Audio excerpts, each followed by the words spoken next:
Hello students, मेरा नाम विशी छतवानी है। मैं एक चार्टर्ड अकाउंटेंट रहा हूं और अभी असिस्टेंट प्रोफेसर हूं गवर्नमेंट कॉलेज में। फाइनेंशियल मैनेजमेंट या मैनेजमेंट अकाउंटिंग में एक बहुत ही इंपॉर्टेंट टॉपिक होता है फंड फ्लो एनालिसिस। अगर अभी आप उत्तराखंड असिस्टेंट अकाउंटेंट एग्जाम की तैयारी कर रहे हैं या JVVNL एनर्जी डिपार्टमेंट में जो जूनियर अकाउंटेंट की पोस्ट आई हुई है उसकी तैयारी कर रहे हैं, तो बहुत ही इम्पॉर्टेंट टॉपिक ये रहने वाला है। फंड फ्लो एनालिसिस और इससे मिलता जुलता एक चैप्टर होता है कैश फ्लो एनालिसिस। पहली बात तो क्या दोनों एक हैं? नहीं। कैश फ्लो एनालिसिस इस बैलेंस शीट में MCQ जनरल जो मैं कराता हूँ उस पर आने से पहले मैं आपको एक 10 मिनट का इस चैप्टर का इंट्रो दूंगा। अगर कैश फ्लो एनालिसिस होता टॉपिक तो हमारा कंसर्न ये होता कि हमारे पास कैश पहले 40,000 था और अभी हमारे पास कैश 50,000 है। तो ये 10,000 का जो पॉजिटिव चेंज आया है ये क्यों आया है? यानी कैश फ्लो केवल कंसर्न रखता है cash balance, bank balance and cash equivalent, उसमें हो रहे परिवर्तन से। ये जो टॉपिक है ये वास्ता रखता है वर्किंग कैपिटल में हो रहे बदलाव से। बदलाव को आप इस तरह दिखा सकते हो कि वर्किंग कैपिटल, जैसे इस क्वेश्चन में ये 2008 का बैलेंस शीट है, ये 2009 का बैलेंस शीट है, पुराने तरीकों का बना हुआ। तो 2008 में वर्किंग कैपिटल क्या था और 2009 में वर्किंग कैपिटल क्या है और उसमें जो अंतर है वो अंतर क्यों है, मैं आपको एक बात बताता हूँ। वर्किंग कैपिटल का फॉर्मूला होता है current assets minus current liability. अगर मैं 2008 की बात करूँ तो हमारे पास 60, 50 और 40 1,50,000 के करंट एसेट्स थे, ठीक है।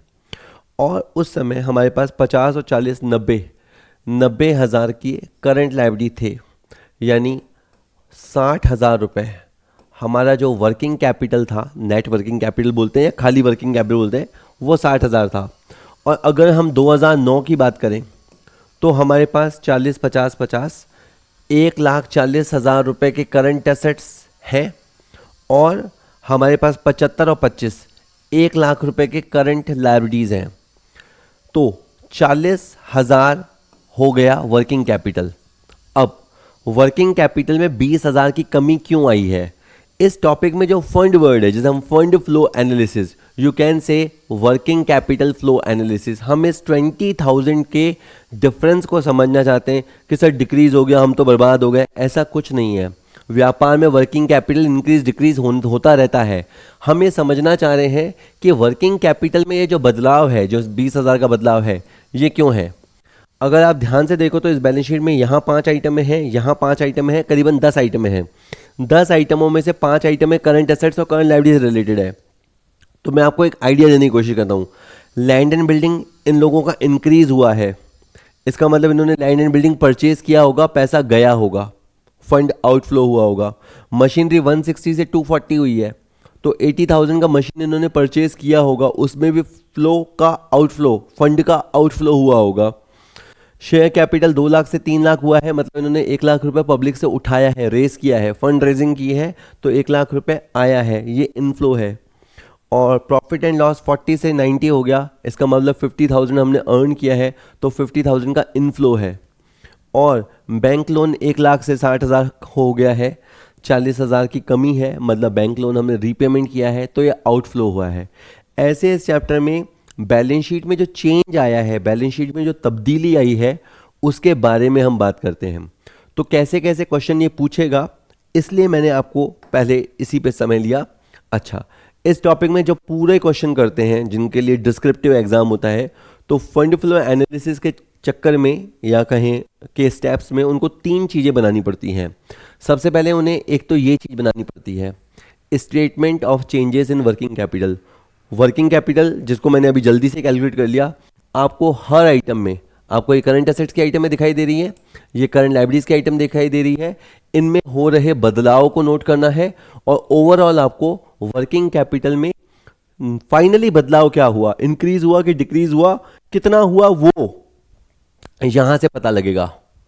ठीक है, फिर क्यों हुआ पे हम आएंगे। उसके बाद एक हम चीज बनाएंगे फंड फ्रॉम ऑपरेशन, मतलब व्यापार से जो कोष जनरेट होते हैं उसकी कैलकुलेशन के लिए। मतलब सर जो हम प्रॉफिट कमाते हैं उससे समझो एक तरह से फ्लो जनरेट होता है, पर हम उस प्रॉफिट में कुछ आइटम्स का एडजस्टमेंट करते हैं। यूं समझ लीजिए नॉन कैश आइटम्स का और नॉन ट्रेडिंग आइटम्स का हम एडजस्टमेंट करते हैं ताकि correct flow from the operations निकाल सकें। तो ये एक स्टेटमेंट बनता है, या आप इसकी जगह एडजस्टेड P&L बना सकते हैं। अगले पेज पे उसका फॉर्मेट भी दे रखा है। बाद में जो पीडीएफ आपको मिलेगी ऐप के अंदर, केवल ऐप के अंदर जो पीडीएफ मिलेगी उसके अंदर ये सारी आइटम पढ़ लेना। मैं अभी अभी केवल इस स्लाइड से चाहूँ तो 20 MCQ बना सकता हूँ और पूछ सकता हूँ कि ये क्या आएगा, वो उसका जोड़ा जाएगा, घटाया जाएगा, क्या होगा। तो इसलिए आपको ये सारी आइटमें याद होनी चाहिए। ये करंट एसेट्स की आइटम है सारी याद, करंट लायबिलिटी की सारी आइटम है याद, फंड फ्रॉम ऑपरेशन निकालते समय जिन आइटम्स का एडजस्टमेंट किया जाता है वो सारी आइटम, क्योंकि वो केवल ये भी पूछ सकता है कौन सी आइटम इसमें नहीं जाएगी। तो फिर कैसे बताओगे जब आपको याद होगी या पता होगी, समझी हुई होगी। और उसके बाद फाइनली फंड फ्लो एनालिसिस के बाद सबसे एंड में और सबसे मेन जो बनती है चीज़ वो है फंड फ्लो स्टेटमेंट। उसमें एक तरफ होता है सोर्स ऑफ फंड कि पैसा, फंड से मतलब वर्किंग कैपिटल है पर ये फंड बोलेगा, फंड कहाँ कहाँ से आया और फंड कहाँ कहाँ को गया। जरा आने और जाने को देखते हैं। जो हम बिजनेस से अर्न करते हैं, कमाते हैं, उसको बोलेंगे FFO, फंड फ्रॉम ऑपरेशन, वहाँ से पैसा आता है। फिक्स एसेट्स को सेल करने से पैसा आता है, इन्वेस्टमेंट को बेचने से पैसा आता है, शेयर इशू से पैसा आता है, डिवेंचर इशू से पैसा आता है, लॉन्ग टर्म के लिए बोरो करने से पैसा आता है, और ये सबसे तुम्हें अभी चौंकाएगा कि डिक्रीज इन वर्किंग कैपिटल से पैसा आता है। हाँ सर, वर्किंग कैपिटल डिक्रीज से पैसा आता है। ठीक है, यूं समझो कि अगर किसी की वर्किंग कैपिटल पहले 4 लाख थी, समझना बहुत इंपॉर्टेंट है, और वर्किंग कैपिटल अभी 3 लाख है, तो सर वर्किंग कैपिटल में तो कमी आई, ये तो कोई अच्छी बात नहीं है। मैंने कहा ना, अच्छा बुरा नहीं, वर्किंग कैपिटल में कमी आई है इसका मतलब आपका वर्किंग कैपिटल के अंदर जो पैसा ब्लॉक होता है वो फ्री हो गया। सब वापस बताओ, हमारा यूं समझिए करंट एसेट्स और करंट लायबिलिटीज में जो फाइनली अमाउंट ब्लॉक होता है, पिछले साल 4 लाख रुपए ब्लॉक हो रखा था, ब्लॉक मतलब फंस गया था पैसा, और इस साल हमने अपने बिजनेस को थोड़ा लाइट कर दिया, स्टॉक कम कर दिया, डेटर्स को उधारी देनी बंद कर दी, वगैरह वगैरह, तो हमारी वर्किंग कैपिटल 3 लाख पे आ गई, तो हमने वहाँ से अपना 1 लाख फ्री कर दिया। That is also a source, तो उसको सोर्स की तरफ लिखा जाता है। याद करो, समझ लो। मैं कोशिश करूंगा कि अगले 1 घंटे में, 1 सवा घंटे में आपको पूरी बात समझ आ जाए। बाकी तो जितनी प्रैक्टिस करते हैं ना, जिसका जितना अच्छे से अकाउंटेंसी पढ़ा हुआ होता है, प्रैक्टिस किया हुआ होता है, तो उसको फिर चीज़ें थोड़ी जल्दी समझ आती हैं। तो वो आपकी मेहनत कहीं ना कहीं आपको पे करती है। लेकिन इसी क्रम में बताऊं, एप्लीकेशन ऑफ फंड्स, फंड्स का उपयोग कहाँ होगा। सोर्स मतलब पैसा आएगा कहाँ से, और एप्लीकेशन मतलब उस पैसे का किया क्या। तो अगर लॉस फ्रॉम ऑपरेशन भी हो सकते हैं, हो सकता है बिजनेस में ही नुकसान हो गया हो तो उसमें हमारा पैसा चला गया, या डिविडेंड का पेमेंट करने में पैसा चला गया, या टैक्सेस का पेमेंट में पैसा चला गया, या फिक्स एसेट्स के परचेज में पैसा चला गया, लोन के रीपेमेंट में पैसा चला गया, डिवेंचर या प्रेफरेंस शेयर्स के रिडम्पशन में पैसा चला गया, और लास्ट में हो सकता है कि पहले पिछले साल आपकी वर्किंग कैपिटल 4 लाख थी और अभी आपकी वर्किंग कैपिटल 6 लाख है। इसका मतलब है आपने 2 लाख रुपए धंधे में फंसा दिया। तो increase in working capital amounts to और equals to fund used in operations. ठीक है, तो फंड फ्लो एनालिसिस में ये 3 चीजें तैयार करनी पड़ती है। एक स्लाइड और है पर मैं इसको समझाऊंगा नहीं, बस एक बता रहा हूं कि आप कितना फंड ऑपरेशन से जनरेट हुआ, इसको पता करने के लिए एडजस्टेड P&L अकाउंट भी बना सकते हो। एडजस्टेड P&L अकाउंट में आपका जो ओपनिंग P&L बैलेंस है वहां से आपको शुरू करना है, क्लोजिंग P&L पे आपको खत्म करना है।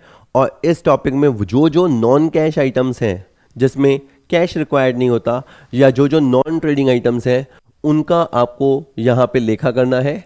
जैसे जैसे आप लेखा करते जाओगे तो आखिर में आपका FFO पता लग जाएगा। मोटे तौर पे एक बात बताता हूँ, जैसे P&L में मान लीजिए पहले 2,20,000 रुपये था और P&L अकाउंट में अभी मान लीजिए 3,20,000 रुपये है। पहली नज़र में ऐसा लगता है कि हमने 1 लाख रुपये कमाया। सही बात है कि हमने 1 लाख रुपये कमाया, 220 से हम 320 पे आ गए, 1 लाख कमाया। लेकिन जितना हमने कमाया उतना ही फ्लो जनरेट हुआ हो ऐसा ज़रूरी नहीं है, क्योंकि प्रॉफिट कैलकुलेट करते समय कुछ फालतू आइटमों को भी हम लिख लेते हैं। फालतू item in the sense accounting के पॉइंट ऑफ व्यू से ज़रूरी है। एक आइटम का नाम बताता हूँ, डेप्रीसिएशन।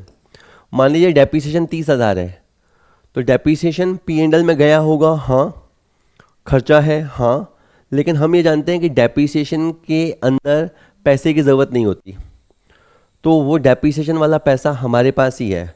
तो इस क्वेश्चन में कोई मुझसे पूछे कि sir P and L net profit कितना है, तो मैं कहूँगा 1 लाख रुपए है।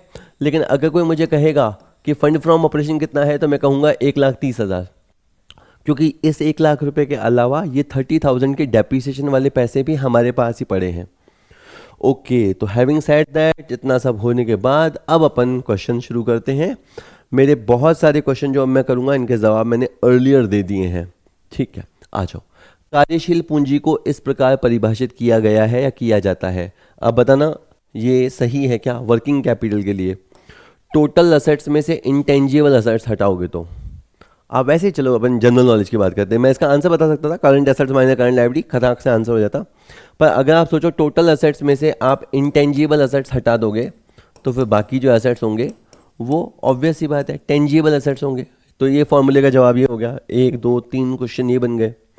करंट एसेट्स में से लायबिलिटी हटा दोगे तो कुछ भी ऐसा बताने जैसा नहीं आएगा कि क्या आएगा, ऐसा नहीं आएगा ऐसा कुछ।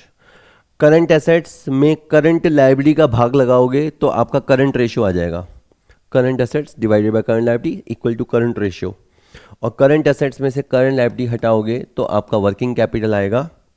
हमें जब हम 11th क्लास में आते हैं, पहली बार कॉमर्स जनरली सुनते हैं, कुछ स्टेट्स में 9th क्लास में आ जाता है, तो हमें बताया जाता है असेट्स माइनस लायबिलिटीज बराबर कैपिटल। अब इसी को थोड़ा चेंज करो, current assets minus current liabilities बराबर वर्किंग कैपिटल, तो थोड़ा थोड़ा आ गया इसके अंदर। करंट एसेट्स करंट लायबिलिटीज नतीजा वर्किंग कैपिटल, सब मतलब बता दो एक बार इसका। सोचो हमारे पास 6 लाख के करंट एसेट्स हैं, है ना, जिनको हम कभी भी कैश में कन्वर्ट कर सकते हैं, और 2 लाख रुपए हमें इसमें से बाहर देना है। तो इसका मतलब है हम 4 लाख की कैपिटल के साथ बिजनेस कर रहे हैं। तो वर्किंग कैपिटल वो होती है जिस अमाउंट से हम अपना डे टू डे बिजनेस करते हैं। और fund flow analysis cash flow analysis के मुकाबले ब्रॉडर कॉन्सेप्ट है। कैश फ्लो एनालिसिस केवल कैश में हुए परिवर्तनों को या कैश इक्विवेलेंट में हुए परिवर्तनों को देख रहा होता है।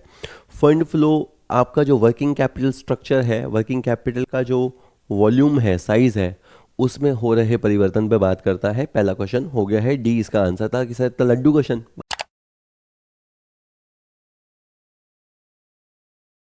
बस मजा आ गया, अब तो लड्डू लड्डू आएंगे। ये कुछ करंट एसेट्स के एग्जांपल हैं, कुछ करंट लायबिलिटीज के एग्जांपल इस तरफ हैं, ये सारे याद कर लेना पीडीएफ ऐप में।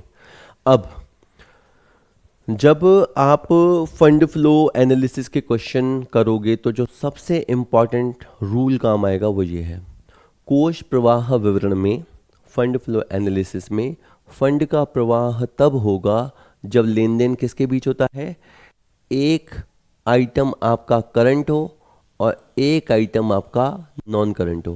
किसा समझ में नहीं आया? जैसे मेरे को साइंस ज़्यादा आती नहीं है, पर मैंने सुना है कि जब विद्युत का प्रवाह होता है, करंट तब फ्लो करता है जब एक तरफ धनात्मक आवेश हो और एक तरफ ऋणात्मक आवेश हो। ज़्यादा नहीं, मैंने तो वो बैटरी जो होती है ना, सेल लगाते हैं अपन, मुझे माइक के लिए भी लगाने पड़ते हैं, तो उसमें एक तरफ प्लस साइन बना हुआ होता है, एक तरफ माइनस साइन बना हुआ होता है।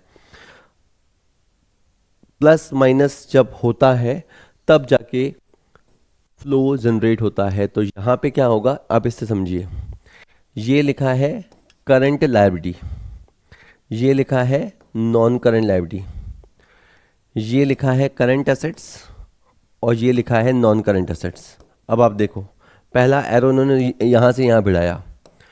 अगर करंट लायबिलिटी और करंट एसेट्स आपस में टकराएंगे, यानी ये दो खाते अगर प्रभावित होंगे, तो आपका फ्लो नहीं बनेगा, क्योंकि यहाँ पे भी करंट है, यहाँ पे भी करंट है, तो फ्लो जनरेट नहीं होगा, फंड फ्लो जनरेट नहीं होगा।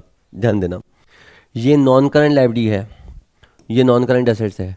अगर किसी ट्रांजैक्शन से ये दोनों खाते प्रभावित हुए, मैं अभी बताऊंगा खाते प्रभावित होना, अगर ये दोनों खाते प्रभावित हुए, non current liability non current assets, तो उस केस में आपका फ्लो नहीं होगा, क्योंकि यहाँ पे भी नॉन है, यहाँ पे भी नॉन है, तो फ्लो जनरेट नहीं होगा। अब अगर एक तरफ करंट लायबिलिटी है और एक तरफ नॉन करंट एसेट्स है, करंट लायबिलिटी है नॉन करंट एसेट, तो एक तरफ करंट है एक तरफ नॉन करंट है, तो फ्लो होगा।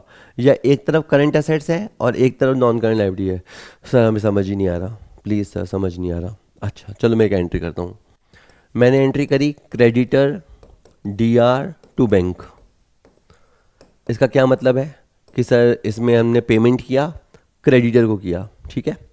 तो creditor is a current liability, bank is a current assets. दोनों आइटमों में क्या आ रहा है, करंट करंट, तो फ्लो नहीं होगा। अब मैंने एक और एंट्री लिखी, -% डिवेंचर टू बैंक। इसमें भी हमने पेमेंट किया है। अब के बाद हमने डिवेंचर्स का पेमेंट किया है, मतलब हमने उनका रिडम्पशन कर दिया, रीपेमेंट कर दिया। इसमें जो डिवेंचर है वो नॉन करंट लायबिलिटी है और बैंक जो है वो करंट एसेट्स है। इसमें एक आइटम नॉन है और एक आइटम करंट है, तो इसके अंदर फ्लो उत्पन्न होगा। तो अगर किसी ट्रांजैक्शन में एक आइटम करंट और दूसरी आइटम नॉन करंट है तो उस एक्सटेंट तक, उस लेवल तक फ्लो जनरेट होगा। जैसे अगर करंट एसेट्स और करंट लायबिलिटी किसी ट्रांजैक्शन में इन्वॉल्व है तो फ्लो उत्पन्न नहीं होगा। अगर नॉन करंट एसेट्स और नॉन करंट लायबिलिटी इन्वॉल्व है, non current assets non current liability है तो फ्लो उत्पन्न नहीं होगा। अगर करंट एसेट्स और नॉन करंट एसेट्स इन्वॉल्व है तो फ्लो उत्पन्न होगा। जैसे हमने सपोज करो बिल्डिंग बेची, सोचो बिल्डिंग बेचोगे तो क्या होगा, बिल्डिंग बेचोगे तो कैश आएगा और बिल्डिंग जाएगी। अब इसमें कैश जो है वो करंट एसेट्स का एग्जाम्पल है और बिल्डिंग जो है वो नॉन करंट एसेट्स का एग्जाम्पल है। तो इसमें एक आइटम करंट है, एक आइटम नॉन करंट है, तो इसके अंदर फंड फ्लो होगा। और जब हम कहते हैं फ्लो होगा तो फिर आपको पहचानना होगा कि इनफ्लो होगा कि आउटफ्लो होगा। तो बिल्डिंग सेल करने से पैसा आ रहा है तो इससे इनफ्लो होगा। इसीलिए आप कैश फ्लो में भी पढ़ोगे ना तो इस ट्रांजेक्शन को ऐसे ही पढ़ा जाता है। वहाँ बस थोड़ा और बोलना पड़ता है कि यहाँ पे हमने बिल्डिंग को बेचा तो बिल्डिंग को बेचना इन्वेस्टिंग एक्टिविटी है, तो वहाँ तो कैश फ्लो में फिर थोड़ा टाइप ऑफ एक्टिविटीज़ भी सोचना पड़ता है। यहाँ केवल अपने को इतना ही पहचानना है कि इनफ्लो है कि आउटफ्लो है, दैट्स इट। और ऑल ऑफ द अबव तो इसका आंसर होगा नहीं क्योंकि पहले दोनों तो कट ही गए थे, तो इसका आंसर सी रहेगा। आ जाएगा थोड़ी देर में समझ में, नहीं तो फिर एक बार आप दोबारा सुन लेना तो डेफिनेट समझ में आएगा। ठीक है, ये सारा लिखा हुआ है। अच्छा, अब डैश डैश को कोषों के स्रोतों और अनुप्रयोगों का विवरण तथा वित्तीय स्थिति में परिवर्तन का विवरण भी कहा जाता है। इंग्लिश में पढ़ते हैं, dash dash is also called statement of source and application of funds and statement of changes in financial position. तो दो नाम है। कभी भी सोर्स और एप्लीकेशन वर्ड आए, एक ऐसा स्टेटमेंट जो बताए फंड आया कहाँ से और उसका उपयोग, प्रयोग, एप्लीकेशन कहाँ किया गया, तो वो स्टेटमेंट होगा fund flow statement, FFS। CFS cash flow statement, fund के इनकमिंग आउटगोइंग को बताने वाला स्टेटमेंट फंड फ्लो स्टेटमेंट। अब आप देखो इसमें ना एक ये वर्ड आया फाइनेंशियल पोजीशन। जैसे ही हम फाइनेंशियल पोजीशन सुनते हैं तो बैलेंस शीट वर्ड दिमाग में आता है क्योंकि बैलेंस शीट डेफिनेटली हमारी फाइनेंशियल पोजीशन को बताती है। लेकिन अगर मैं यहाँ पे इस तरह का ये लगा दूँ ट्राइंगल, तो अब ये वर्ड है चेंज इन बैलेंस शीट। तो बैलेंस शीट में हो रहे चेंजेस को बताने वाला स्टेटमेंट कौन सा होता है, उसका नाम भी है फंड फ्लो स्टेटमेंट। ठीक है, जहाँ से मैंने स्टार्ट किया, जहाँ पहली पहली स्लाइड थी, ठीक है, ये फंड फ्लो स्टेटमेंट की कुछ विशेषताएं हैं वो आप पढ़ लेना। फंड फ्लो स्टेटमेंट आपके वर्किंग कैपिटल के इनफ्लो और आउटफ्लो के रीजंस को एग्जिबिट करता है, बताता है। और इस चैप्टर को करते समय फंड का मतलब वर्किंग कैपिटल से होता है। Fund flow statement accrual basis पे तैयार किया जाता है। एक्चुअली क्या है, यूं बोला जाता है कि cash flow statement cash basis पे बनता है और ये जो बनता है वो अक्रूअल बेसिस पे बनता है। और ये लॉन्ग टर्म फाइनेंशियल एनालिसिस में काम आता है। Cash flow analysis short term analysis के लिए आता है, ये लॉन्ग टर्म के लिए काम आता है। और इससे हमें वर्किंग कैपिटल के मूवमेंट के बारे में जानकारी मिलती है। और इसमें हम अलग अलग एक्टिविटीज़ एग्जिबिट नहीं करते। जैसे कैश फ्लो में तो operating activity, investing activity, financing activity, इस तरह से टाइप ऑफ एक्टिविटीज़ को एग्जिबिट किया जाता है। यहाँ पे केवल हमारा जोर इनफ्लो और आउटफ्लो को बताने में होता है। ठीक है, तो कुछ ज़रूरी विशेषताएं थी, हो गई। अब कोष प्रवाह विवरण में स्रोतों के पक्ष, सोर्स साइड में निम्नलिखित में से क्या दिखाया जा सकता है। सोर्स साइड मतलब जहाँ पे पैसा आता है। आप देखिए, फंड्स लॉस्ट इन ऑपरेशन, अगर आपको नुकसान हुआ है, मतलब अगर आपने व्यापार किया, व्यापार में आपको नुकसान हुआ है, तो आपके फंड चले गए, तो ये एप्लीकेशन हुआ, यानी इसमें पैसा आया नहीं है, इस मतलब फंड आया नहीं है, इसमें फंड गया है, लगा है। Net increase in working capital, अगर आपकी वर्किंग कैपिटल इंक्रीज हो गई तो मतलब आपका धंधे में पैसा ब्लॉक हो गया, तो ये भी बनेगा एप्लीकेशन ऑफ फंड।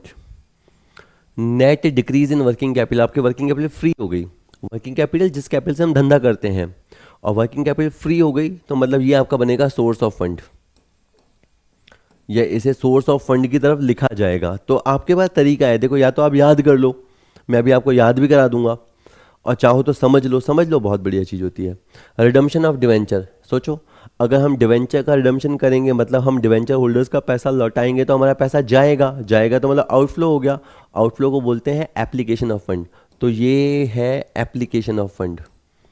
हमें क्या बताना था? सोर्स, तो सोर्स ही है ना, तो ये वाला आइटम, इसका आंसर सी है। एक बार मैं सी आंसर बता दूं आपको पहले, और फिर उसके बाद मैं आपको, सी हो गया। अब कुछ आइटम बताता हूँ, देखो सोर्स की तरफ कौन सी आइटम आती है। मशीन को बेचने से अगर पैसा आएगा, incoming source. Equity share issue करने से पैसा आएगा, सोर्स। डिवेंचर इशू करने से पैसा आएगा, सोर्स। और अगर आपने मान लीजिए व्यापार से पैसा कमाया, तो उसको बोलेंगे net fund flow from operation, FFO, fund from operation. ये सब सोर्स है। 2,64,000 रुपया इनके पास आया। अब कोई जानना चाहेगा कि अच्छा पैसा यहाँ से भी आया, वहाँ से भी आया, बिल्डिंग बेची, मशीन बेची, ये वहाँ से इतनी जगह से पैसा आया, गया कहाँ? गया कहाँ? तो हमने लैंड एंड बिल्डिंग परचेज की, वहाँ 50,000 गया। हमने इन्वेस्टमेंट किए, वहाँ 20,000 रुपये गया। हमने प्लांट मशीन परचेज की, वहाँ 1,40,000 गया। कई बार होता है ना, हम सोचते हैं यार पैसा इतना आया था, गया कहाँ? तो जब आप हिसाब रखते हैं तो चीज़ें स्पष्ट होती है। टैक्सेस के पेमेंट में 15,000 गया, और डिविडेंड के पेमेंट में 24,000 गया, और फाइनली ये फिगर आपका बैलेंसिंग फिगर से भी आता है, या वो जो मैं पहला स्टेटमेंट बना रहा था, जिसका नाम था statement showing changes in working capital, वहाँ से भी 15,000 निकल के आएगा। कि सर नहीं समझ आया। मैं आपको बताऊँ इनके व्यापार में क्या हुआ होगा। जैसे इनकी मान लो वर्किंग कैपिटल पहले 55,000 थी, डमी फिगर है, 55,000 थी, और अभी वर्किंग कैपिटल 70,000 है, तो इनकी वर्किंग कैपिटल 15,000 बढ़ गई। इनकी वर्किंग कैपिटल 15,000 बढ़ गई, तो हम वो जानना चाह रहे हैं कि ऐसा क्यों हुआ। तो इन रीज़न से तो हमारे पास पैसा आया था, और इन रीज़न से हमारे पास पैसा गया था, ठीक है। और जो पैसा समझो हमारे पास एक्स्ट्रा आया था, वो सारा हमारा वर्किंग कैपिटल में लग गया। कि सर फिर इसमें निकल के क्या आता है? ये निकल के ये बैलेंस हो जाता है। ये केवल आपकी आवक और जावक को बताता है, और इससे आपने ये भी निकाल ही लिया, इससे आपने ये भी निकाल लिया कि पहले के मुकाबले आपकी वर्किंग कैपिटल ज़्यादा कितनी है, और वो कहाँ से पैसा आया, कहाँ कहाँ को पैसा जाने के बाद पैसा बचा। तो ये स्थिति है, ठीक है। ओके, एक क्वेश्चन और देखते हैं। कोष प्रवाह विवरण फंड फ्लो एनालिसिस में अनुप्रयोग एप्लीकेशन के पक्ष में निम्नलिखित में से क्या दिखाया जा सकता है? Which of the following can be shown on the application side in fund flow statement. तो देखो, फंड्स लॉस्ट इन ऑपरेशन, अगर आपका व्यापार में नुकसान हो गया तो डेफिनेट सी बात है इसे एप्लीकेशन में दिखा सकते हैं। नॉन ट्रेडिंग पेमेंट, जैसे डिविडेंड का पेमेंट किया, तो डिविडेंड कोई रोजाना व्यापार की रोजमर्रा की मद नहीं है, पर उसका अगर पेमेंट किया तो डेफिनेटली ये आपका एप्लीकेशन है, ये भी एप्लीकेशन ऑफ फंड्स है। अगर आपका वर्किंग कैपिटल इंक्रीज हो गया, यानी आपका धंधे में पैसा ब्लॉक हो गया, तो ये भी एप्लीकेशन ऑफ फंड्स है। और ऑल ऑफ दिस, तो बस ये सारी है ना, ऑल ऑफ द अबव हो जाएगा इसका आंसर, ठीक है। एक बार फिर आप पढ़िए कि पैसा आता कहाँ से, जाता कहाँ से, कौन से सोर्स ऑफ फंड की आइटम है, कौन सी जाने की। तो इक्विटी शेयर इशू करने से पैसा आता है, लैंड सेल करोगे तो उसकी सेल प्रोसीड से पैसा आएगा, अगर हमें डिविडेंड रिसीव होगा तो पैसा आएगा। पेमेंट ऑफ टैक्स यहाँ कहाँ से आ गया, तो ये होगा रिफंड। कई बार रिफंड होता है, हमारा पैसा टैक्स का लौट के आता है।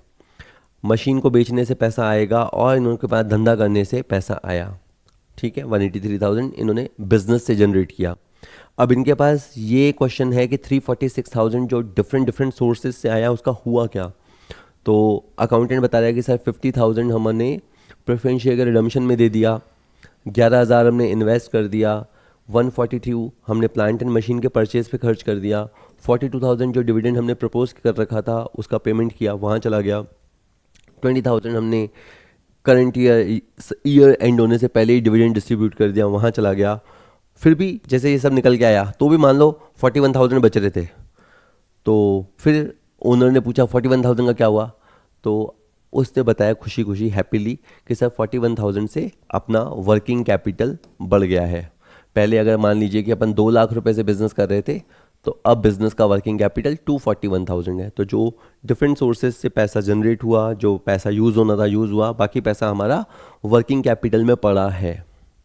ठीक है, ओके। नेक्स्ट, देनदारों से वसूली वर्किंग कैपिटल को बढ़ाएगी, घटाएगी कि प्रभावित नहीं करेगी, कि आंकड़ों के बिना कुछ नहीं कह सकते। अब बहुत ध्यान से देखिएगा क्या हुआ, देनदारों से वसूली हुई। मैं एक एंट्री करके बताता हूँ, कैश DR टू डेटर।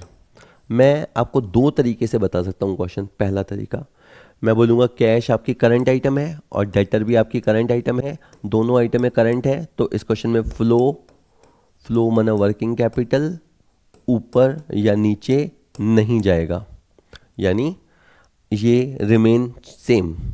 सब वापस बोलो, ये आइटम करंट है, ये आइटम करंट है, दोनों आइटम में करंट है, तो फंड फ्लो उत्पन्न नहीं होगा, नीदर इनफ्लो नॉर आउटफ्लो, किसी भी तरह का फ्लो उत्पन्न नहीं होगा, तो then it means working capital will remain same.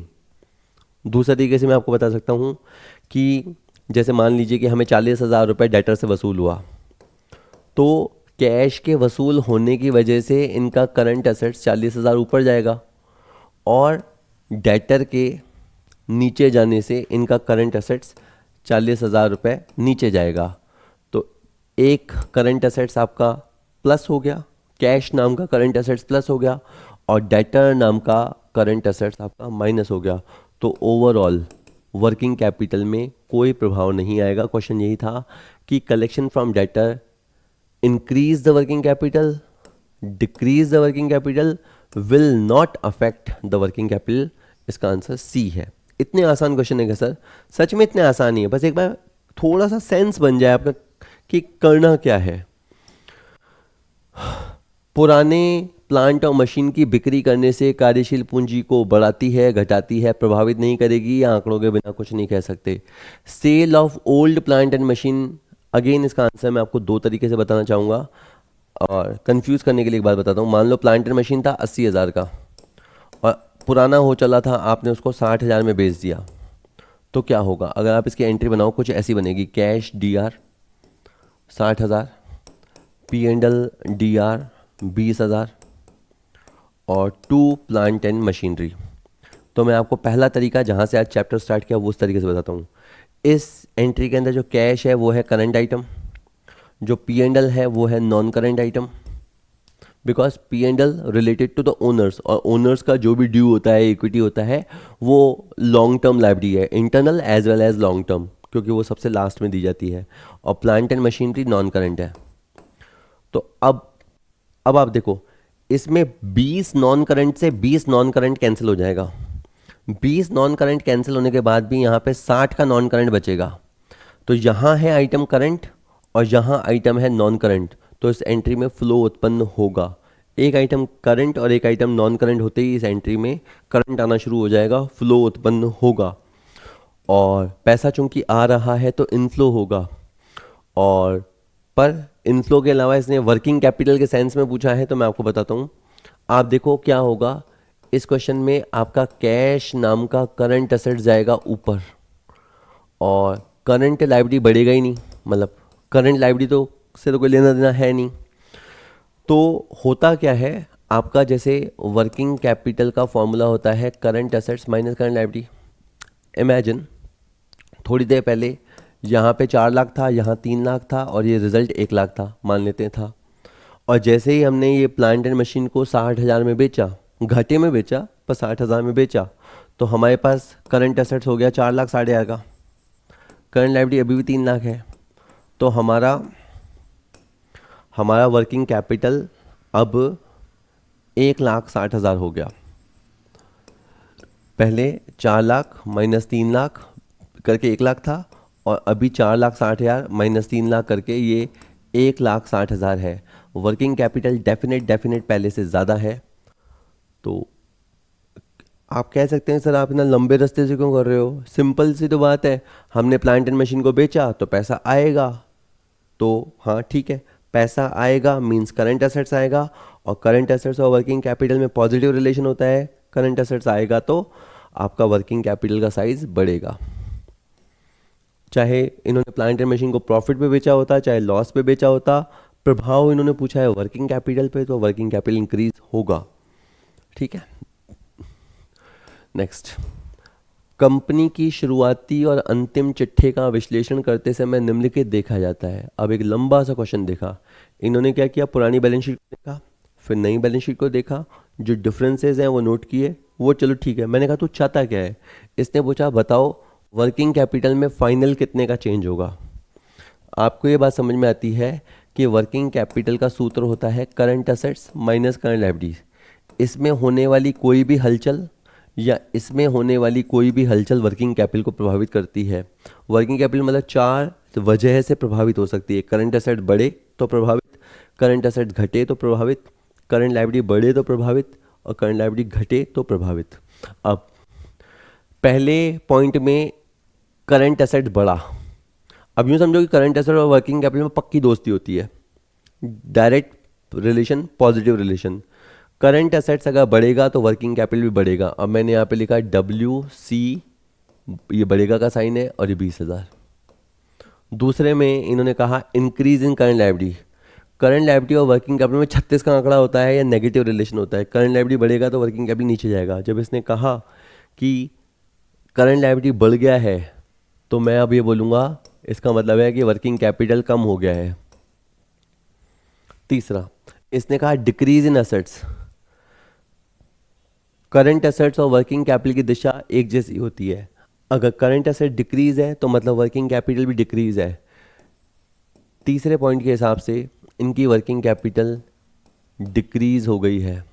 और चौथे में लिखा है decrease in current liability. Decrease in current liability तो मैं बोलूँगा इंक्रीज इन वर्किंग कैपिटल। उल्टा, करंट एसेट्स के साथ मैं सीधा हूँ, जैसा वो वैसा मैं। करंट लायबिलिटी के मामले में उल्टा हूँ, जैसे इसने बोला डिक्रीज इन करंट लायबिलिटी तो मैंने बोला इंक्रीज इन वर्किंग कैपिटल। फिर भी अभी जो आपने 4 बातें देखी उसमें यहाँ पे इंक्रीज है और यहाँ पे इंक्रीज है, तो आपका 50,000 रुपये से तो 50,000 रुपये से तो वर्किंग कैपिटल इंक्रीज है, और यहाँ 80 और 130 2,10,000, 2,10,000 से वर्किंग कैपिटल माइनस है। कुल मिला के 1,60,000, 1,60,000 से इनका वर्किंग कैपिटल माइनस में है। तो अगर ये मेरे से शुद्ध कार्यशील पूंजी पे हो रहे प्रभाव को बताऊंगा, पूछेगा तो मैं माइनस बोलने वाला हूँ। पहला पॉइंट कहता है कार्यशील पूंजी में कोई बदलाव नहीं हुआ। इन 4 चीज़ों को देख के मैं कह सकता हूँ कि इनकी वर्किंग कैपिटल में कमी आएगी। इन्होंने कहा वर्किंग कैपिटल में वृद्धि होगी, गलत। इन्होंने कहा वर्किंग कैपिटल में शुद्ध 1,60,000 की कमी होगी, ये बिल्कुल सही है। और मैं बताऊँ इसकी जगह ये मुझे सोर्स ऑफ फंड के नाम पे भी कह सकता था, क्योंकि वर्किंग कैपिटल में हो रही कमी आपके ब्लॉक पैसे के फ्री होने की गवाही है, तो वो सोर्स ऑफ फंड भी बनता है। तो लैंग्वेज में देख लेना, 160,000 अभी के लिए आंसर है, सी इसका आंसर होगा। बी दे दिया है गलती से, इसका सी आंसर है। वर्किंग कैपिटल में डेफिनेटली आप एक बार फिर देख लीजिए, अगर इनके असेट्स बढ़ेंगे तो मतलब वर्किंग कैपिटल बढ़ेगा, और अगर करंट लायबिलिटी बढ़ेगा तो इनका वर्किंग कैपिटल घटेगा, और अगर इनका करंट एसेट्स कम होगा तो इनका वर्किंग कैपिटल भी कम होगा, और अगर करंट लायबिलिटी कम होगा तो इनका वर्किंग कैपिटल प्लस होगा। तो प्लस के आइटम कम है, 20 और 30 50,000 ही हैं, और ये वाले आइटम 210 है, तो 160 की कमी आएगी। तो इसका आंसर सी होना चाहिए। मैं इसका आंसर सही कर दूंगा, PDF में सही मिलेगा। ठीक है, ओके, यहाँ अगेन गलत दे रखा है। निम्नलिखित में से कौन सा वर्किंग कैपिटल में कमी का कारण बनता है? अगर कोई मुझसे पूछे कि वर्किंग कैपिटल कम कैसे हो सकती है, तो मैं उसको जवाब दूंगा या तो करंट एसेट्स कम हो जाए या करंट लायबिलिटी बढ़ जाए। मतलब this is the two ways to reduce working capital. अच्छा, अगर आप उधार पे माल बेचोगे तो क्या होगा? 11th क्लास अकाउंटिंग इक्वेशन जिनका सीखा हुआ है, जब हम उधार पे माल बेचते हैं तो हमारे डेटर प्लस होते हैं और हमारा जो स्टॉक है वो माइनस होता है। यानी हमारा एक करंट एसेट्स प्लस होता है और हमारा एक करंट एसेट्स माइनस होता है। तो देखो, इससे तो इससे तो वर्किंग कैपिटल में नो चेंज आएगा। पहले वाले पॉइंट से वर्किंग कैपिटल नो चेंज। अगर आप चालू दायित्व में कमी करोगे, जैसे आप यूँ समझो current assets minus current liability बराबर वर्किंग कैपिटल। अब अभी अगर मैं मान लूँ अभी ये 80,000 है, ये 50,000 है और ये 30,000 है, और मैं इसकी बात मानूँ कि करंट लायबिलिटीज़ में कमी हो गई और ये कमी होकर मान लो से 30,000 हो गए, तो इन्होंने केवल इसमें कमी की बात की है तो ये सेम रहेगा। तो यहाँ वर्किंग कैपिटल कितना आएगा? 50,000। तो मैं क्या बोलने वाला हूँ कि करंट लायबिलिटी में कमी से वर्किंग कैपिटल इंक्रीज होता है, जबकि इसको क्या चाहिए? वर्किंग कैपिटल की कमी करवानी है। वर्किंग कैपिटल में इसको कमी चाहिए, जो मैंने करके दिया उससे तो वर्किंग कैपिटल बढ़ रहा है, तो ये आंसर भी नहीं होगा। चालू परिसंपत्तियों में कमी, इसको करके देख लेते हैं। अभी 80 माइनस 50 बराबर 30 है। अगर मैं करंट एसेट में कमी कर दूं, 80 की जगह 60 कर दूं, तो वर्किंग कैपिटल में कमी हो जाती है। बिल्कुल सही बात है इसकी। करंट एसेट्स में कमी होते ही वर्किंग कैपिटल में कमी हो जाती है, तो ये सही है। मैंने कहा था ना, करंट एसेट्स की और वर्किंग कैपिटल की दिशा एक जैसी होती है। करंट एसेट्स में कमी यानी वर्किंग कैपिटल में कमी, और अगर करंट एसेट में वृद्धि इक्वल टू होता है वर्किंग कैपिटल में वृद्धि। तो इस क्वेश्चन का आंसर सी रहेगा। यस, और देखते हैं। कोष प्रवाह विवरण के मामले में निम्नलिखित में से किससे निधियों का अंतर्वाह नहीं होता? निधियां यानी कोष यानी फंड्स, अंतर्वाह यानी flow. Which of the following does not result in an inflow of funds? तो जब हम इक्विटी शेयर कैपिटल इशू करते हैं तो हमारे पास पैसा आता है और ये होता है इनफ्लो। अब बोर होंगे पर मैं समझाना चाहता हूँ। इसकी एंट्री बनेगी bank DR to equity share capital. इसमें से जो बैंक है वो करंट आइटम है, equity share capital non current item है, इसलिए इस एंट्री में फ्लो होगा और आपका जो फ्लो होगा वो इनफ्लो होगा। Second, premium received on issue of share. तो आपको प्रीमियम मिला, जैसे इस एंट्री में मान लीजिए नीचे टू सिक्योरिटी प्रीमियम भी होता तो ये नॉन करंट होता, ये करंट होता, तो इस वाली एंट्री में भी फ्लो होगा। ये भी इनफ्लो का रीज़न है।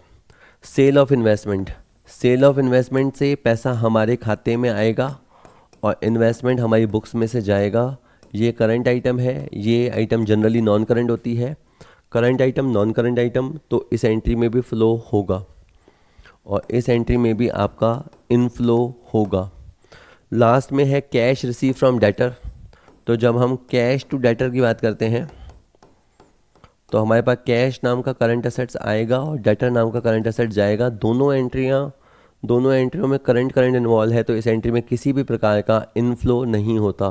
तो इस चैप्टर में अब कोई एक जिसने फंड फ्लो नाम की चीज़ कभी नहीं सुनी होगी ना, उसको ऐसा लगेगा और उसको बेचारे को सही लग रहा है कि चारों ही चीज़ों में सर पैसा आएगा। इक्विटी शेयर में भी पैसा आएगा, प्रीमियम रिसीव करूंगा तो भी पैसा आएगा, इन्वेस्टमेंट बेचने से भी पैसा आएगा और डेटर से भी पैसा आया। लेकिन वो कैश को देख रहा है। We are not talking about cash in this topic. हम फंड्स पे बात कर रहे हैं। फंड्स मीन्स हम वर्किंग कैपिटल में हो रहे बदलाव की बात कर रहे हैं। और पहले 3 रीज़न से तो वर्किंग कैपिटल में बदलाव आएगा, लेकिन चौथे रीज़न से वर्किंग कैपिटल में बदलाव नहीं आएगा। No inflow no outflow. इस क्वेश्चन का आंसर डी है। ठीक है, चलिए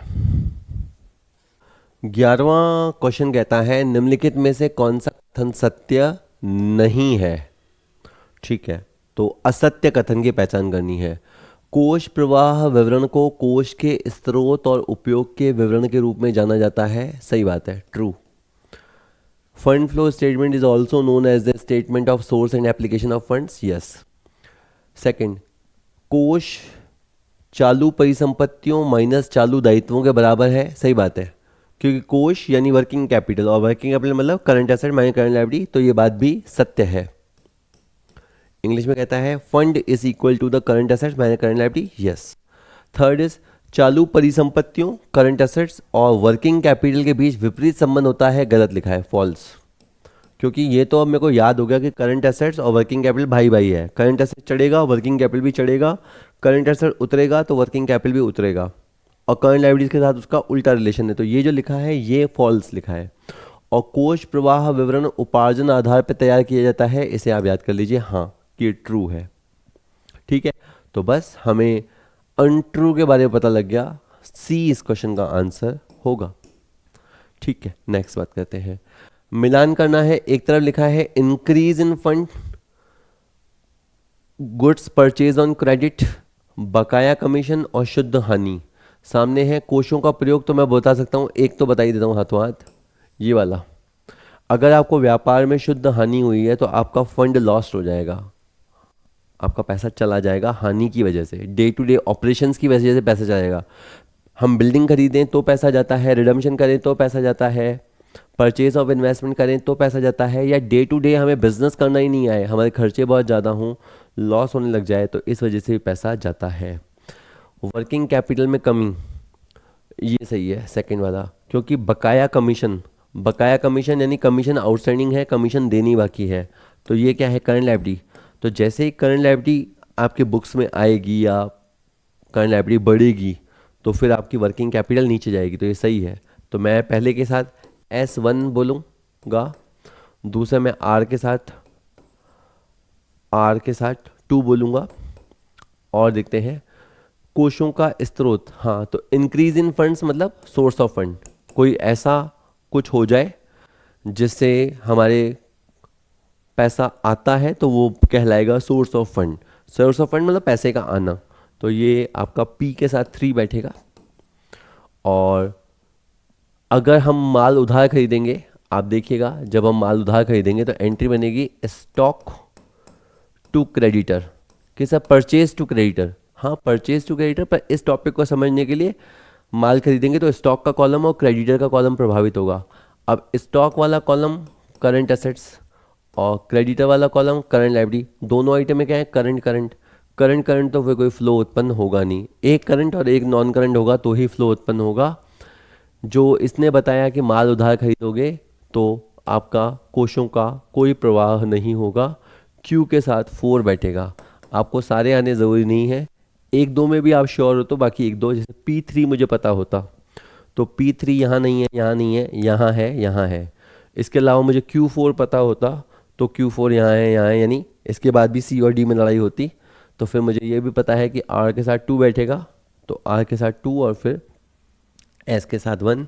इस क्वेश्चन में आंसर D हो जाएगा। यस, नेक्स्ट करते हैं। यदि कराधान के प्रावधान, इंग्लिश में बोलेंगे प्रोविजन फॉर टैक्सेशन, को चालू दायित्व माना जाता है तो कर का भुगतान है। प्रोविजन फॉर टैक्स इस चैप्टर में एक ऐसी आइटम है, उसे आप नॉन करंट मानते हुए भी डील कर सकते हो और करंट आइटम मानते हुए भी डील कर सकते हो। अगर मान लो अभी तो जैसे हम प्रोविजन फॉर टैक्स को अगर बात करें तो बैलेंस शीट में हम करंट लायबिलिटी के अंदर ही दिखाते हैं, short term provisions current liability के अंदर दिखाते हैं। तो अब ऐसे में जब आप टैक्स का भुगतान करोगे तो मैं एक सिंपल एंट्री से बताता हूँ, जब मैं टैक्स का भुगतान करूँगा तो पैसा जाएगा, मेरे अकाउंट से भी जा सकता है, और मैं जिस चीज़ लायबिलिटी का भुगतान कर रहा हूँ उसका नाम है प्रोविजन फॉर टैक्सेशन। एंट्री और तरीके से ही बन सकती है, पर मैं डायरेक्ट समझाने के लिए बता रहा हूँ। एंट्री बनी provision for taxation to cash या बैंक। अब इसमें कैश और बैंक जो है वो करंट आइटम है, और क्वेश्चन के कहने पे हमने इसे करंट आइटम मान लिया। तो अगर ये भी आइटम करंट है, ये भी आइटम करंट है, तो फिर इस एंट्री में कोई फ्लो उत्पन्न नहीं होगा।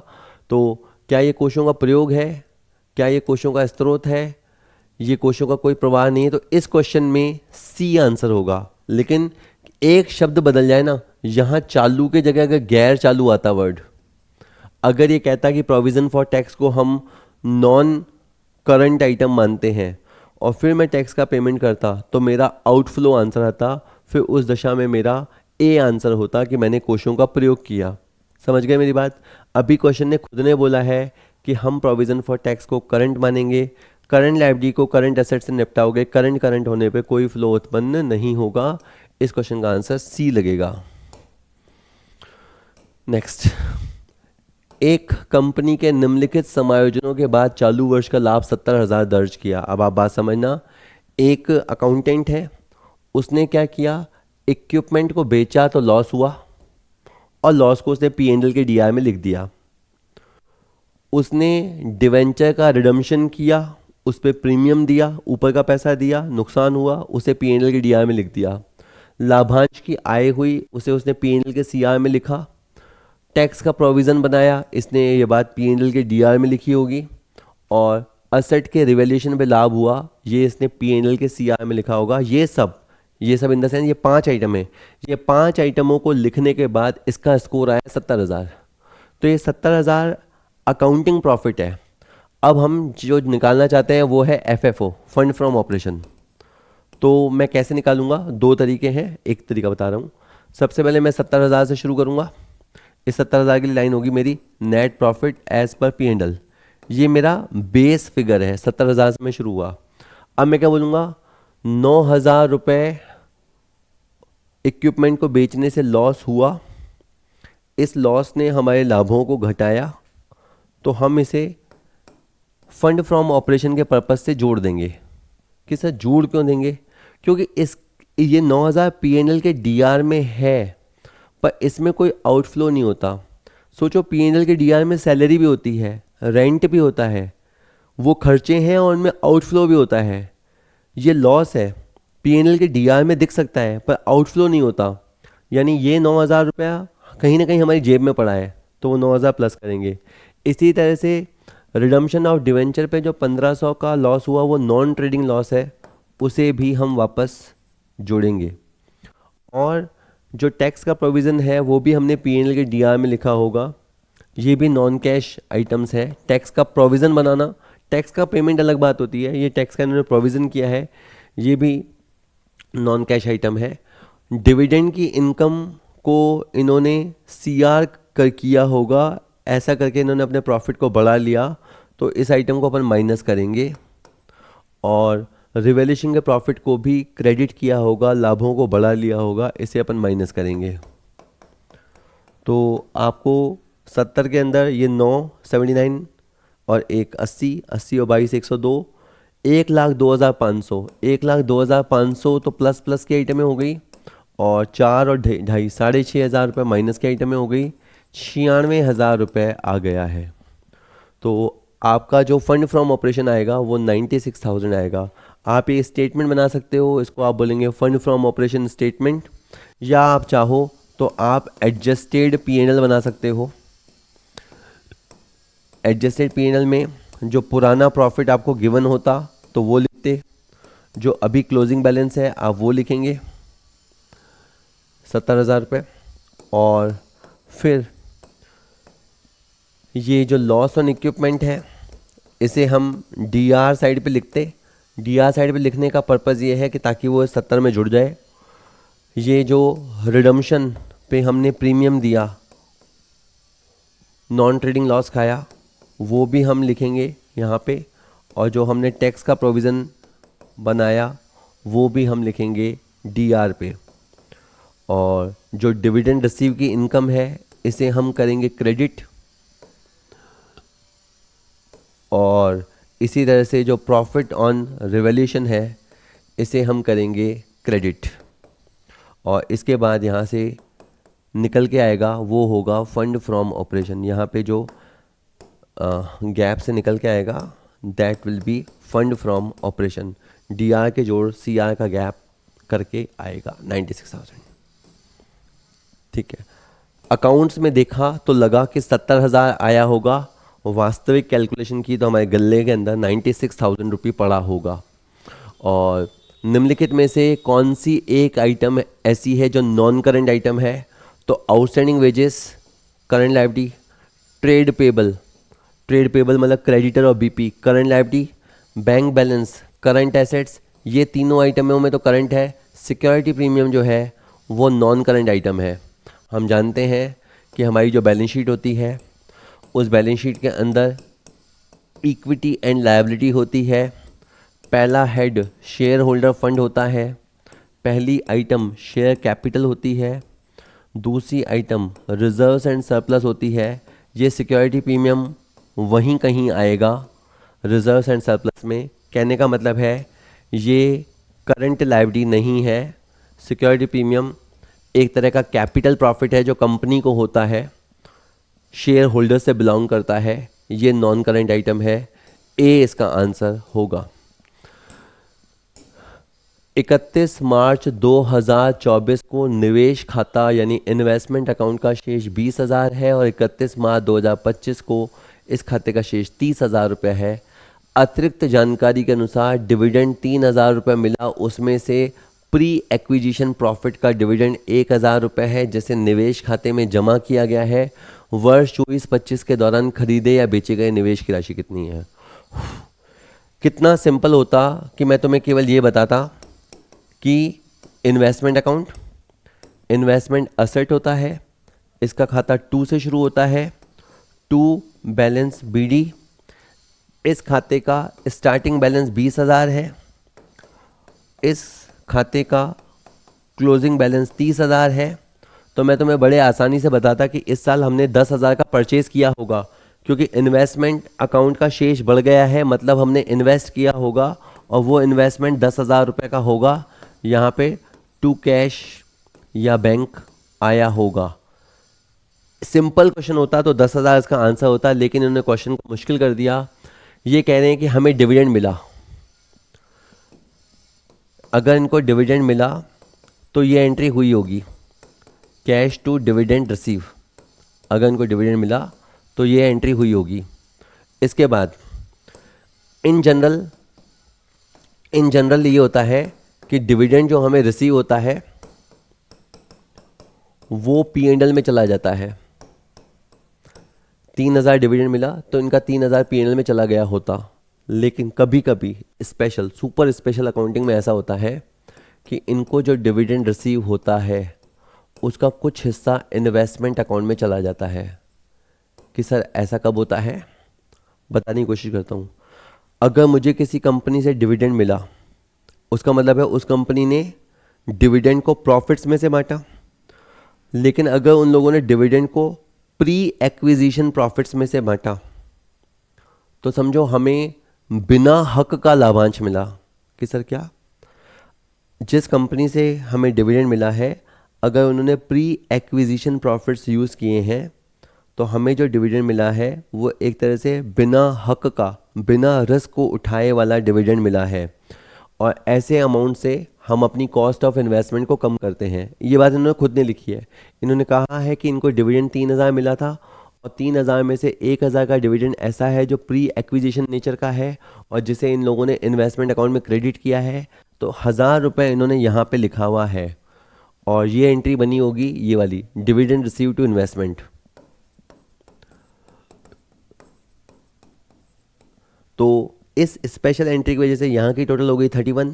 यहाँ का जो गैप हो गया वो गैप हो गया बेटा 11,000 रुपये। तो इस क्वेश्चन में इन्होंने जो इस साल परचेज ऑफ इन्वेस्टमेंट किया है वो है 11,000 रुपये। टफ क्वेश्चन था। 11,000 रुपये इनका गया outflow.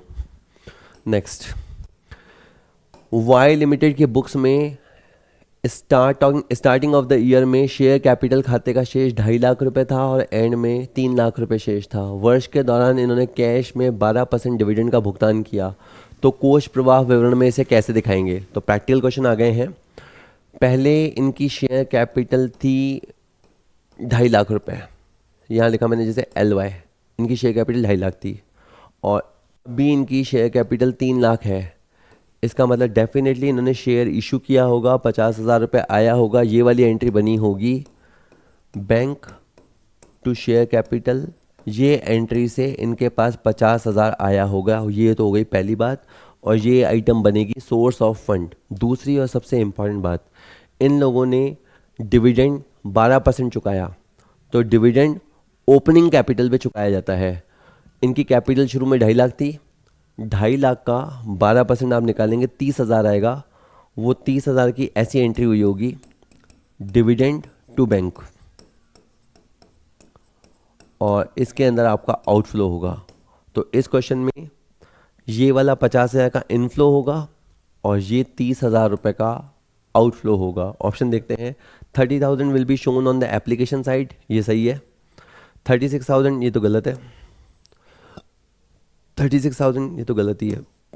30,000 will be shown on the application side as dividend paid and 50,000 will be shown on the source side, ये बिल्कुल सही है। डी ऑप्शन बिल्कुल सही है कि जो डिविडेंड का भुगतान है वो एप्लीकेशन साइड पे दिखता है और जो इशू ऑफ शेयर से जो प्रोसीड आता है, पैसा आता है, वो सोर्स की तरफ दिखता है। इसका आंसर डी होगा। नेक्स्ट, फिक्स्ड असेट और कुल असेट्स के बीच के अंतर को किस रूप में जाना जाता है? तो देखो, एक तो उन्होंने कहा जैसे सपोज करो फिक्स्ड असेट्स है 18 लाख के और टोटल असेट्स है मान लेते हैं 30 लाख के, तो ये जो 12 लाख का गैप है ये कहलाएगा करंट असेट्स। करंट असेट्स को आप ग्रॉस वर्किंग कैपिटल भी कह सकते हो। देखो, जब मैं वर्किंग कैपिटल शब्द बोलूँगा या नेट वर्किंग कैपिटल बोलूँगा तो उसका मतलब होता है करंट असेट्स में से करंट लायबिलिटी माइनस करके। लेकिन अगर सिंपल करंट असेट्स कहा जाए, क्योंकि यहाँ पे या तो ऑप्शन होता करंट असेट्स की टोटल असेट्स और फिक्स्ड असेट्स का जो डिफरेंस है उसे क्या कहते हैं, करंट असेट्स, पर करंट असेट्स ऑप्शन नहीं है। बट ये हमें पता होता है कि current assets also known as gross working capital, तो इसका आंसर सी होगा। ये आप देख लीजिए, बैलेंस शीट में ग्रॉस वर्किंग कैपिटल जिसका मतलब करंट असेट्स होता है। अगर कोई पूछे कि क्या ग्रॉस वर्किंग कैपिटल नेगेटिव हो सकती है, नहीं, ग्रॉस वर्किंग कैपिटल हमेशा पॉजिटिव होगी। कोई आपको ये पूछे क्या वर्किंग कैपिटल नेगेटिव हो सकती है, तो हो सकती है, क्योंकि net working capital is the gap between current asset minus current liability. अगर ये 5 लाख है, ये 3 लाख है, तो आपकी वर्किंग कैपिटल 2 लाख हुई, पॉजिटिव हुई। लेकिन ऐसा भी तो हो सकता है कि आपका करंट एसेट है 5 लाख का और आपका करंट लायबिलिटी है 6 लाख का। अगर ये 5 लाख का है और ये 6 लाख का है तो आपका working capital can be negative. पूछ सकता है कब नेगेटिव हो जाएगा, जब करंट लायबिलिटीज का टोटल करंट एसेट्स से ज़्यादा हो। मुझे बताना ये था कि करंट एसेट्स को ग्रॉस वर्किंग कैपिटल कहते हैं। ठीक है, सी इसका आंसर हो गया। नेक्स्ट, ये सारा वॉर लिखा हुआ है, देखो, gross working capital equal to current assets. ठीक है, 40 MCQ हैं, बाकी के जो 20 MCQ हैं वो आपको ऐप में मिलेंगे। 20 MCQ तो आपको इस वीडियो के अंदर मिल ही रहे हैं, PDF बता ही दिया, ऐप में मिलेगी। निम्नलिखित में से कौन सा कथन सही है? वर्ष के दौरान करंट लायबिलिटी में कमी के परिणाम स्वरूप वर्किंग कैपिटल में वृद्धि होती है। सही बात है, क्योंकि मुझे याद हो गया है, उल्टा है रिलेशन। अगर करंट लायबिलिटी घटेगा तो वर्किंग कैपिटल बढ़ेगा, ये लिखा हुआ है, ये सही लिखा है, ट्रू। वैसे तो ट्रू आ ही गया। संचालन से कोष ज्ञात करने के लिए केवल गैर नकद व्यय को शुद्ध लाभ में जोड़ा जाता है। वैसे ये आधी बात सही लिखी है, लेकिन जब हम फंड फ्रॉम ऑपरेशन निकालते हैं तो नॉन कैश आइटम्स को भी एडजस्ट करते हैं और नॉन ट्रेडिंग आइटम्स को भी एडजस्ट करते हैं, जैसे डेप्रीशिएशन, गुडविल रिटर्न ऑफ, ये नॉन कैश आइटम्स हैं, हम इनको भी एडजस्ट करते हैं। और अगर हमने कोई डिविडेंड पे किया हो, कोई टैक्स पे किया हो, कोई प्रोविज़न किया हो, प्रोविज़न फॉर टैक्स वगैरह, तो उसका यानी हम नॉन कैश के अलावा नॉन ट्रेडिंग आइटम्स को भी कंसिडर करते हैं। तो ये statement half true half false हुआ। समता अंशों में ऋणपत्रों का रूपांतरण कोष प्रवाह विवरण में दिखाई देता है। Conversion of debenture into equity share, अगर हम डिवेंचर होल्डर्स को बदले में इक्विटी शेयर दे दें तो हमारा कोई फ्लो नहीं होगा, क्योंकि हमने कोई पैसा नहीं दिया। डिवेंचर भी नॉन करंट लायबिलिटी है, इक्विटी शेयर भी नॉन करंट लायबिलिटी है। अगर हमने नॉन करंट लायबिलिटी को नॉन करंट आइटम से ही सेट ऑफ कर दिया तो कोई किसी भी प्रकार का फ्लो उत्पन्न नहीं होगा, ये फॉल्स है। और डेटर से अगर हम वसूली करेंगे तो ये इनफ्लो बनेगा या सोर्स बनेगा, नहीं बनेगा, फॉल्स है। कि सर क्यों नहीं बनेगा? क्योंकि मैंने बताया ना, आप डेटर से वसूली करोगे तो एंट्री लगेगी कैश टू डेटर, और कैश टू डेटर में ये आइटम भी करंट है और ये आइटम भी करंट है, तो आपका किसी भी प्रकार का फ्लो उत्पन्न नहीं होगा। ठीक है बेटा जी, चलिए ए वाला स्टेटमेंट ट्रू था। और आज का लास्ट क्वेश्चन, वाई लिमिटेड की लागत पर स्थायी संपत्तियों का शेष 2025 और 2026 के अंत में क्रमशः 570 और 615 था। वर्ष 2026 के दौरान 60,000 की लागत वाली एक मशीन बेची गई थी। स्थायी संपत्तियों के क्रय का निर्धारण करें। तो आप समझिए, ये मैंने बनाया फिक्स्ड असेट अकाउंट। अगर कोई भी एसेट का खाता है तो वो टू साइड से स्टार्ट होता है, टू बैलेंस बीडी। इनका फिक्स्ड एसेट्स जो शुरू में था वो था 570, और यहाँ पे बाय बैलेंस सीडी यहाँ पे था जी 615। अगर इतना ही इंफॉर्मेशन होता तो मैंने कहा होता कि फिक्स एसेट इन्होंने परचेज़ किया है, क्योंकि फिक्स एसेट इनका बढ़ गया है, दोनों तरफ 45,000 का अंतर है, तो परचेज़ मैंने 45,000 का फिगर लिखा होता। पर ये कह रहे हैं कि हमने तो मशीन बेची थी, तो मशीन भी फिक्स एसेट्स ही होती है, तो इनकी ये एंट्री हुई होगी, कैश टू फिक्स एसेट्स। इन्होंने, अब मुझे नहीं पता कि इन्होंने मशीन को कितने में बेचा, 60,000 की मशीन थी, बेचा बोल रहे हैं, तो समझो 60 के 60 में बेच लिया, ऐसा मान लेते हैं। तो cash to machine by cash. तो अब मेरा बोलने का टोन चेंज हो जाएगा। मैं आपको ये समझा सकता हूँ कि 570 की चीज़ थी, 570 में से अगर इन्होंने 60,000 की चीज़ को बेचा तो इनके पास 510 बचना चाहिए। 510 के बजाय ये लोग 615 पे खड़े हैं। इसका मतलब 1,05,000 का फ्रेश परचेज हुआ है। या इस खाते से निकाल लो, इधर का जोड़ होगा, हो गया आपका 675, और इधर का गैप आया 1,05,000। तो इन लोगों ने इतना परचेज किया है। इस साल 1,05,000 के फिक्स एसेट्स खरीदे गए हैं। ठीक है, तो अगर ये पूछे सोर्स कितना है, तो मशीन को बेचने से आया, वो है सोर्स ऑफ फंड। मशीन को खरीदने में पैसा खर्च होता है, इसे बोलते हैं एप्लीकेशन ऑफ फंड। इन्होंने लास्ट में पूछा था कि बताओ फिक्स एसेट कितने के परचेज किए गए, तो 1,05,000 आंसर आया है। ए इस क्वेश्चन का आंसर होगा। चलिए ठीक है।